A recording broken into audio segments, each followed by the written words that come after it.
Concerns have been raising against the Fargo Police Department and their use of force, specifically surrounding cases with persons of color. This all comes after the May 2023 detainment of a Fargo Black Lives Matter activist, Faith Dixon, who Fargo's Police Chief Dave Zabolski says she was unlawfully detained in downtown Fargo. Valley News Team's Adam Shalafu reports. I have no respect for Fargo Police Department as of May 7th of last year. That went down the drain when they decided to put their hands on me for no apparent reason. Thursday night, the Police Advisory and Oversight Board met to discuss concerns surrounding the department's use of force cases. Specifically, a case surrounding the detainment of Faith Dixon, a well-known Fargo Black Lives Matter activist. Do you think is that she was handcuffed just because she's Faith Dixon? I don't believe that was played into it, but I can't say what the officer was thinking at that point in time. Lieutenant Joel Erickson with the Fargo Police Department says in May of 2023, Fargo officers were called to downtown Fargo for a reported disturbance. It was reported that one person may have had a gun.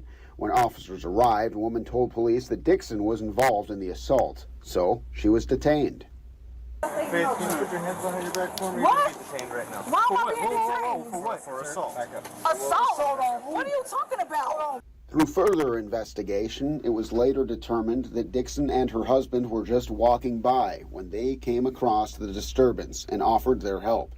Dixon was then released from police custody, but she says with bruising to her wrists and damage to her watch.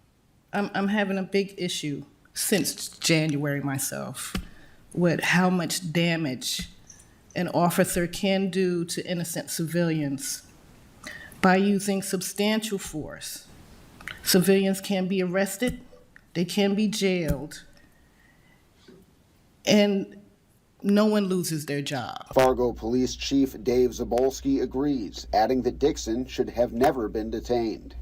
In this instance, there was no necessity to handcuff her whatsoever. So there is an issue in Fargo PD with use of force.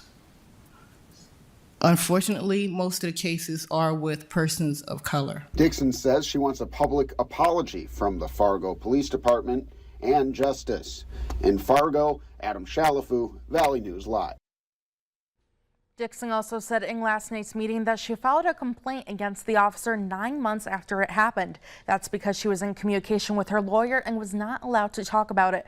Lieutenant Erickson says the officer in question, Tyler Poole, was orally reprimanded and he got a training and policy review.